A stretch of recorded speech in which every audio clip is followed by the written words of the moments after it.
So mapagpalang araw guys. Ito pala yung biyahe natin papuntang Malabon. Yung sinakyan ko guys, yung tawag nila ay papit sa Muslim. Papit daw yan guys. Yun ang punta natin guys, sa kabilang isla pa. Marami tayong madadaanan dyan. Yun sa paikot yun guys, doon tayo pupunta. Medyo mabagal lang yung takbo natin dyan guys, kasi isang makina lang yung pinoperate dyan. Dapat pala dalawang makina yung pinoperate. At dito na tayo guys sa isla ng Marabon. Ganyan guys, yung mukha ng Marabon isla. Yan, ganyan yung paligid nila. Simple lang ang buhay dyan guys. Yan, lino ng dagat, maganda yung dyan, pamumuhay dyan sa Marabon. Yan, nabidyo-bidyuhan ko lang yan guys. Yan guys, simple lang ang buhay dyan, mga bahay dyan sa dagat. Maliit lang kasi yung isla niyan. Yan. Tapos pagdating namin doon guys, yung bangka na sinasakyan ko, inipoxy pa yon.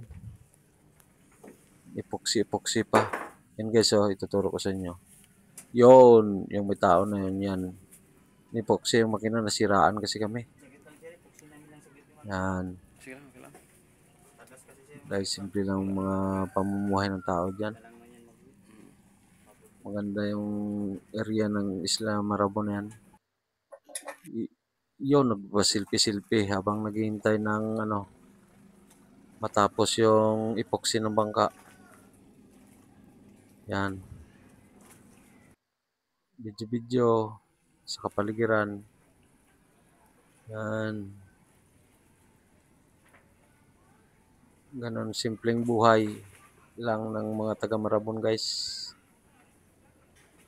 Yan o. Yan. Yan, habang hindi pa nagagana yung makina. At ito na nga pala guys, pauwi na ako minyan. Yan.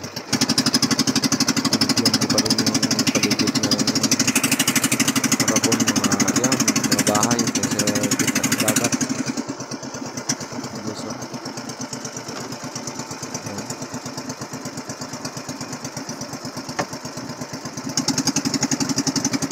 Medyo malakas-lakas lang kasi kunti yung dyan, alon.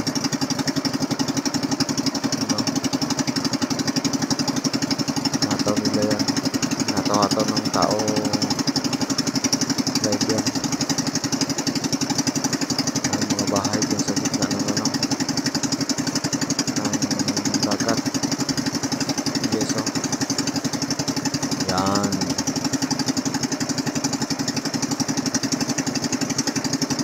Guys, yan.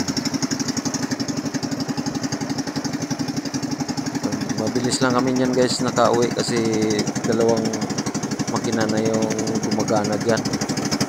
Mabilis yan guys, mabilis yan.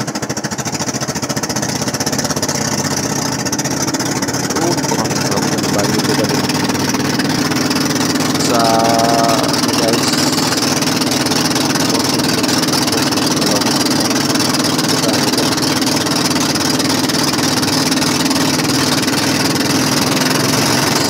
takbuhin.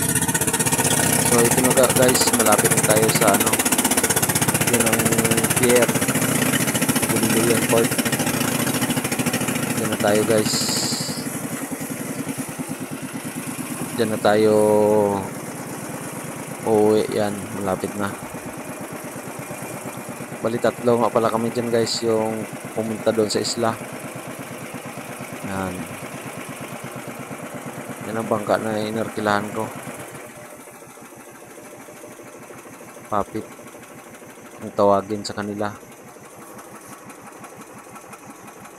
Yan, dito na tayo guys. Salamat sa inyong lahat dyan guys sa suporta. Naway nagustuhan yung video ko na ginawa. First time ko rin guys mag voice over. Salamat sa lahat ng nag-support sa aking channel. Thanks everyone.